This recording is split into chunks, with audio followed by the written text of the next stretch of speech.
अरे बहन के निकाह को अभी 2 दिन नहीं हुए, घर बर्बाद करोगे तुम उसका?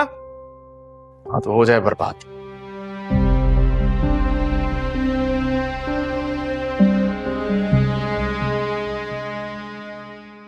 होश से बात करो तुम। मैं होश में रह के बात करूं? जुमा जुमा उससे 2 दिन नहीं हुए हमारा रिश्ता जुड़े हुए, और मुझे इस घर में यहाँ पे खड़े होके उसने मुझे बातें सुनाई हैं, मुझे ये कह के गया कि मैं घटिया हूं, और आप लोगों को कोई फर्क नहीं पड़ा इस बात से? फर्क पड़ता अगर इस बात का यकीन होता कि तुमने उसके साथ रवैया जो है वो अच्छा रखा है।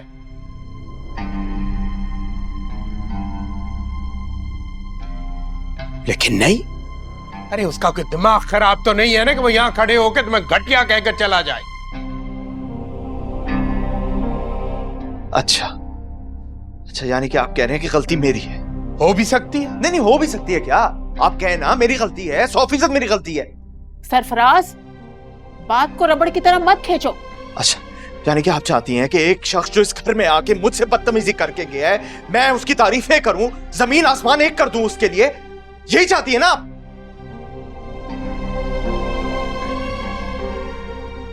तुम्हें उसके सामने आना ही नहीं चाहिए था।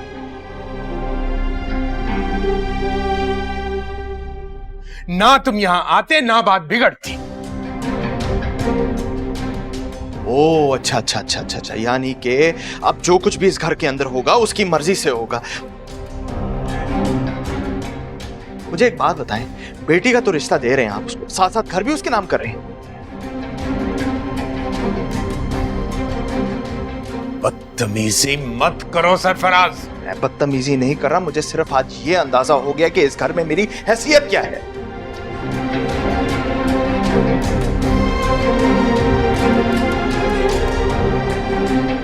और इसे देखे जरा, मतलब भाई को जलील करके गया है, लेकिन आंसू उसके लिए बहा रही है जो नाराज होकर चला गया। खुदा के लिए किसी को तो बख्श दो। देख लो कितनी परेशान है वो। अभी उसका निकाह हुआ है और तुमने ये तमाशा लगा दिया। कौन सा तमाशा? आप लोगों को तो अंदाजा ही नहीं है कि वो चीज क्या है।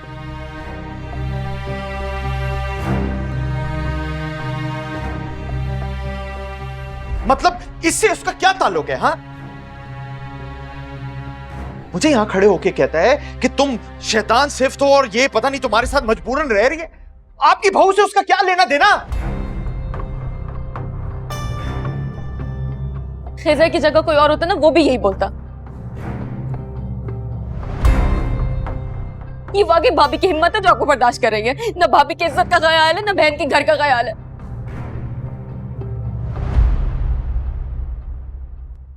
आप किसी रिश्ते में अच्छे नहीं है भाई, आप किसी रिश्ते में अच्छे नहीं है। कमाल, क्या सुन रहे हैं आप लोग इसकी बात? हाँ, मतलब अभी 2 दिन नहीं हुए इसके निकाह को हुए और ये मुझे बातें सुना रही है। लेकिन ठीक है, आप लोगों ने जो करना है ना वो आप करें, लेकिन अगर वो इस घर के अंदर आया ना तो मैं इसी रवैये के साथ उसके साथ पेश आऊंगा, बल्कि इससे बुरा रवैया होगा मेरा। ये बात याद रखना आप लोग।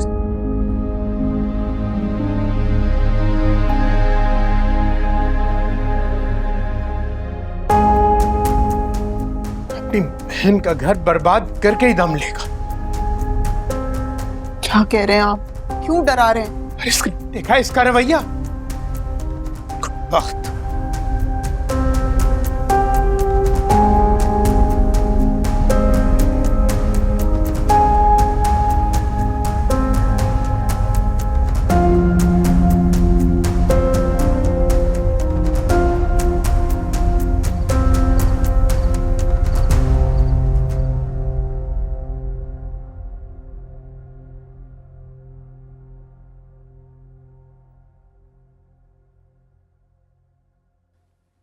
बीबी साईं,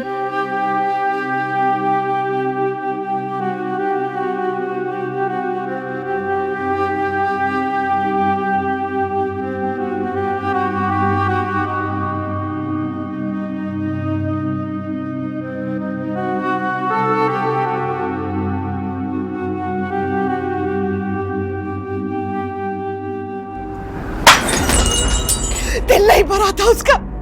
नौशरबाद की जिंदगी में घुस के क्या मेरा दिल जलाने यहाँ चली आई है। ना सिर्फ चली आई है बल्कि बाबा साईं और अम्मा साईं तो वारिस सदके जा रहे हैं उसके। अम्मा और बाबा साईं उससे औलाद की फरमाइश कर रहे थे। जिस तरह अम्मा साईं और बाबा साईं से पोता पोती की फरमाइश कर रहे थे, से तो मुझे भी डर लगने लगा है कि वो मुस्तकिल साईं की जिंदगी में आ गई, आपकी जगह छीन लेगी। ऐसा कुछ नहीं हो सकता, मेरी जगह कोई नहीं ले सकता। जल्दी उसे साईं की जिंदगी से निकाल फेंकूंगी मैं। आप क्या करेंगी?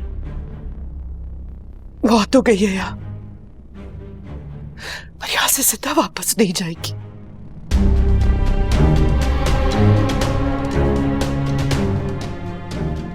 मैं उसे जिंदा जाने नहीं दूंगी।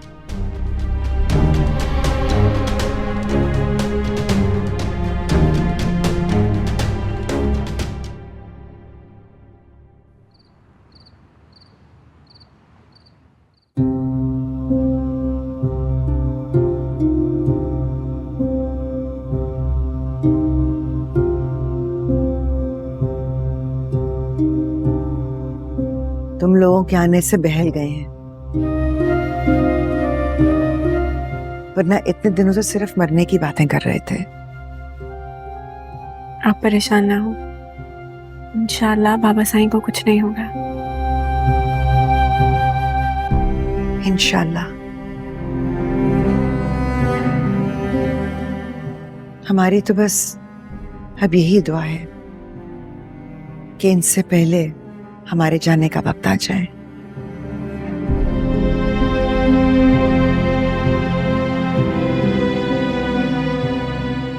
बहुत खुशकिस्मत होती है वो औरत जिसके सर का साईं अपने हाथों से उसे कब्र में उतारे।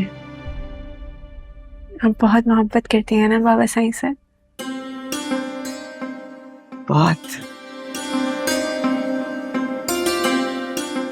बिल्कुल वैसे जैसे तुम नौशेरवा से करती हो।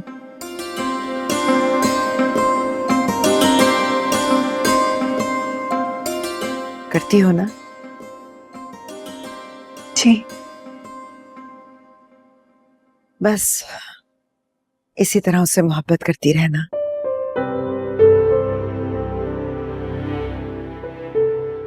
कभी धोखा ना देना उसे। तुम्हें बहुत टूट कर चाहने लगा है नौशेरवा।